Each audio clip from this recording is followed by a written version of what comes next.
BJP एक के बाद एक अपने उम्मीदवारों की सूची जारी कर रही है। काफी मंथन चिंतन के बाद जारी बीजेपी की इन सूचियों ने सियासी हलचल तेज कर दी है। कहीं बीजेपी प्रत्याशियों की शिकायत चुनाव आयोग में की जा रही है, तो कहीं अपने विवादित बयान को लेकर बीजेपी प्रत्याशी चर्चे में हैं।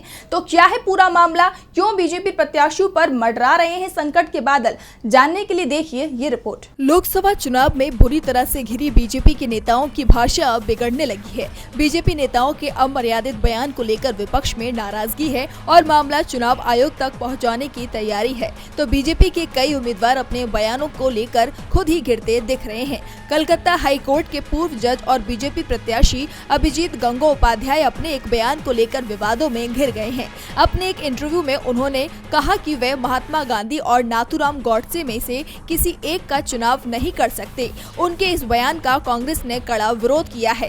कांग्रेस महासचिव जयराम रमेश ने पूर्व जज के बयान की आलोचना करते हुए कहा कि ये देने से भी बदतर है, ये पूरी तरह से अस्वीकार है और ऐसे शख्स की उम्मीदवारी को तुरंत वापस लेना चाहिए, जिन्होंने गांधी की विरासत को हड़पने में कोई कसर नहीं छोड़ी। तो वहीं भाजपा के नेता दिलीप घोष के मुख्यमंत्री ममता बनर्जी पर विवादास्पद बयान को लेकर चर्चाएं तेज हैं। दिलीप घोष ने ममता बनर्जी पर टिप्पणी करते हुए कहा था कि मुख्यमंत्री ने गोवा जाकर कहा कि मैं गोवा की बेटी हूं और त्रिपुरा में कहा कि मैं त्रिपुरा की बेटी हूं। दरअसल पहले उन्हें ये तय करना चाहिए कि उनके पिता कौन हैं। किसी की भी बेटी होना ठीक नहीं है। टीएमसी ने बीजेपी नेता के इस बयान को महिला सम्मान से जोड़ते हुए कड़े स्वर में इसकी आलोचना की है।